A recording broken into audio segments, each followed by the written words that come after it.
Hey guys, it's Tricky Nick here. The Nintendo DS was known for a wide array of all sorts of games, from a cooking trainer to a kart racer. But what it never really was known for was its sport titles. Not many outside of Scott the Woz were running to the store for Madden 08 on the Nintendo DS if you're picking up what I'm putting down. This was mainly due to the fact that a sports game requires a lot more action than the DS can easily handle. Because of this lack of emphasis on sports games on the DS, one of the most intriguing Mario sports games to ever grace my little fingertips was only just recently discovered. I am of course talking about Mario Hoops 3-on-3, the most forgotten Mario sports game. I hardly see anyone talking about this game these days. It's really bizarre. Even when it was released, it received mediocre reception and didn't sell that well considering it was a Mario game on the DS. Also, Mario Hoops 3-on-3 is only one of 2 Mario games where the mustachioed man plays some basketball.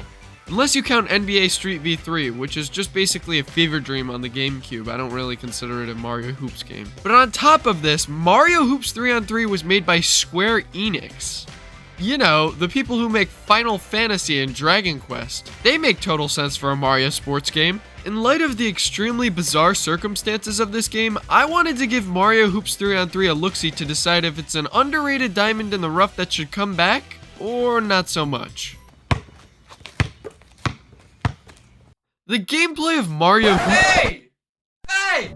What do you want? What the heck is that? I'll get to it! As I was saying before I was rudely interrupted, the gameplay of Mario Hoops 3-on-3 is exactly what it sounds like. 2 teams of, you guessed it, 3 different characters in a basketball battle for the ages. The main gimmick here is that the controls rely heavily on the touchscreen. You tap to dribble, swipe to the sides to pass, swipe up to shoot or ground pound, swipe down to steal the ball, you get the picture.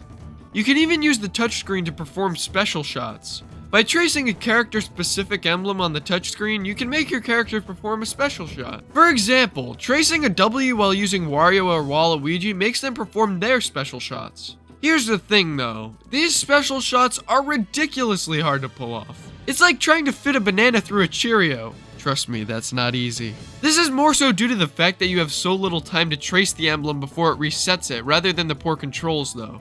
In my eyes, the touch controls actually seemed like a bad idea. However, after actually using these controls for myself, they're great. I wouldn't think that a game that requires so many different actions could possibly work on a console with such few buttons. But thanks to the Nintendo DS being like the best console ever, as always, it has a touchscreen that we can use for all the moves essential to a basketball game. Now, I won't lie, there are a couple instances where I found that I had to swipe more than once to do a move, but that might just be more so due to the fact that my DS Lite is caked in all sorts of crap that I ate as a kid. For the most part, the soft, supple, alluring, beautiful... For the most part, the touchscreen does a great job. But as is with all Mario sports games, this game has to have that extra little Mario pizzazz. So what did this game add to regular old basketball? Some items and a crap ton of points. So what's going on here? On every basketball court, there are item boxes that appear scattered around the court. On both offense and defense, the player is able to use the item boxes to their advantage or disadvantage in the case of something like the poison mushroom. On defense, the items you get are similar to something like Mario Kart, with things like shells, bananas, bombs, and fake item boxes. On offense, however, you get items that are more geared toward increasing the number of points you get when you score. What do I mean by that? Well, for one, when you score a basket, a 2-pointer is now worth 20 points and a 3-pointer is now worth 30. But also, by collecting items like the coin and red coin while on offense, you increase your score once you land a basket. This coin collection caps at 100 coins. So for most regular maps, the most points you can score in a single shot is about 130. However, the absolute highest single score you can get is only possible on Bowser Jr. Street, sitting at a grand total of, you wanna guess how many? Go on, guess. 420 points in a single basket. That's pretty P-O-double-G Snoop Dogg if you ask me. But the other offensive items include the regular and poison mushroom, the star, and the lightning. The mushroom and poison mushroom boost and hinder your power respectively. The star makes you invincible, and the lightning stuns all other players. There are some other items exclusive to certain maps as well, but they don't do anything too crazy different. Overall, these items make for a fast-paced, dynamic take on basketball. And while the higher scoring is unnecessary, I found that it makes the 5-minute games feel much more intense. Since Nintendo DS Online is long dead, I didn't get to experience what I'm sure was an awesome online experience for this game. I couldn't even find any footage of the online mode either, but what I did find was that the CPUs can become ridiculously difficult. In later games on the tournament mode, it would sometimes take me up to 4 or 5 tries to beat the other team. It's not often that I find a Mario game this tough, and I'm glad it presents a challenge to me. On top of all that, Mario Hoops also has a wide array of hazards in its maps. Some examples include the ghosts in Luigi's Mansion, the barrels in DK Cruiser, the cannonballs on Pirate Ship, and many, many more. This keeps Mario Hoops fresh by forcing you to adapt to whatever comes your way during gameplay, preventing it from feeling monotonous. In general, the gameplay of Mario Hoops 3-on-3 is great. It controls well, it has a great basketball experience with that classic Mario twist that the sports games are known for, and as a result, there's never a dull moment. Unfortunately, this game did have to fit on a cartridge that holds less storage than this video will. So how does the presentation hold up? The presentation of Mario Hoops 3-on-3, how should I put this? It's the best looking DS game. I mean, maybe Mario Party DS gives it a run for its money, but other than that, it basically blows everything else out of the water on the DS graphically. In terms of a DS game, everything looks beautiful. In general, the game does still look good also, but it's just a bit blockier than the modern palette is used to. Almost every asset is rendered in 3D, which is super impressive for a Nintendo DS game. Considering that Mario Kart DS has to use 2D items, I expected the same here. But Mario Hoops 3-on-3 actually managed to make a good deal of items 3D. What stood out to me even more than the fantastic graphics though was the music. Every song is so catchy and fast-paced to get you into the mood for some competitive shenanigans. Just listen to the main menu music. I'm not even 5 seconds in and I'm already peeing my pants in excitement. Each character also gets a few unique voice lines which may seem bare bones, but Mario Strikers Battle League doesn't even have that. At least in the leaked gameplay footage that we've seen so far. That's a red flag. There are some times where you get the same couple voice lines in a row though, like one time Wario told me that he was number 1 3 times in a row. I get it dude, no need to cram it down my throat. Overall, the presentation of Mario Hoops 3-on-3 is incredibly well executed, such that it even manages to hold up well today despite the hardware limitations of the DS. The most impressive part of Mario Hoops 3-on-3 to me was the content the game offered in the form of unlockables.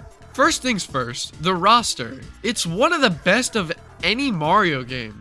On top of a solid base roster filled with classic Mario characters, the unlockable characters more than double the roster of this game. It's not a Mario Kart 8-esque roster either. There are no filler characters here, and there are a wide variety of what the heck characters to pick from. Yeah, I'm finally gonna address that thing.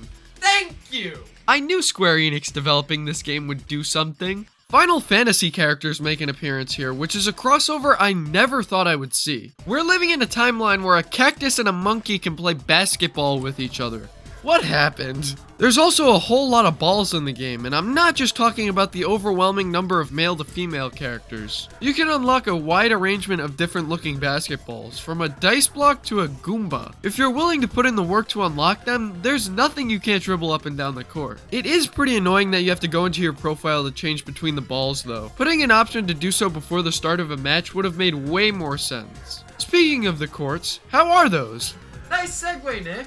Thanks, Nick. Well, the courts here are all themed around some good old Mario locales, and as I said before, each one has unique hazards to spice it up. But on top of all this unlockable content, there are the actual modes of Mario Hoops. This is where the content is a bit lacking these days. I'll explain what I mean by that later. So what modes do we have here? Well, there's Challenges, Tourney, Exhibition, and Matchup. Challenges is just a simple intro to the game. There's a tutorial on the basic moves and special shots. Along with that, there's also the Dribble Race, which is a time trial where the player needs to collect 100 coins and reach the goal in the fastest time possible. It's a pretty fun little mini game, but it gets boring without anyone to compete with. Moving on to Tourney, this is the real meat and potatoes of this game. You play through 4 tournaments against other teams to compete for gold. This is where you unlock characters and harder difficulties, and it's a lot of fun. The difficulty ramps up nicely as well, and I find myself really challenged by some of the later matchups. The only thing I don't love is that you're given unlimited tries on each round no matter how many times you lose. It takes the high stakes nature of a tournament and kinda deflates it. It's essentially like if you got to replay a course on a Grand Prix of Mario Kart over and over until you got first. Following that mode though, we have Exhibition. This is just a one and done basketball game on whatever court you want with whatever teams and rules you want. If you're looking for a quick pick up and play match, this is definitely the way to go. Then the last mode is Matchup. This is the local and online multiplayer part of the game, and since I'm only one guy with a DS Lite on its deathbed, I wasn't able to try this one out.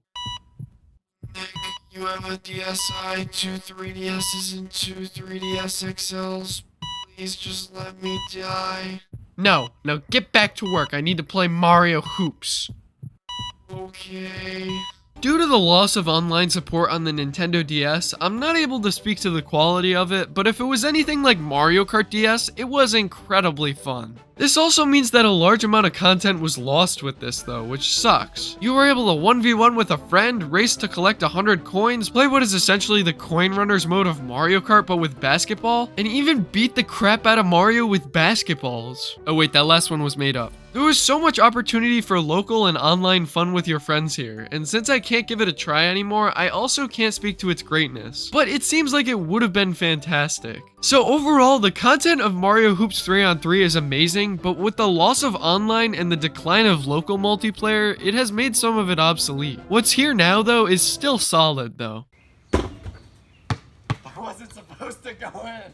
So before I come to a conclusion about Mario Hoops 3-on-3, let's recap. Mario Hoops 3-on-3 is a unique, fun take on the sport of basketball. Many aspects of gameplay are executed well despite being on a Nintendo DS, and the game is filled with little tweaks on the typical sport of basketball that make it ooze with Mario charm. The Nintendo DS may have limited hardware capabilities, but Mario Hoops 3-on-3 still manages to have fantastic art and sound design. On top of all this, Mario Hoops 3-on-3 used to have a plethora of content to choose from, but sadly the age of the game has made it so that the multiplayer has died off for the game, which unfortunately held a great deal of the content this game has to offer. There's still a good amount left, but much less than what it used to be. Fortunately, there's so much customization in the game to make up for this slight lacking content. There's even Final Fantasy characters here, like what the heck? I'm still not over this. So, what do I rate Mario Hoops 3-on-3? I'm gonna say that this game is an easy smash hit, and one of the most underrated Mario sport, if not Mario games of all time.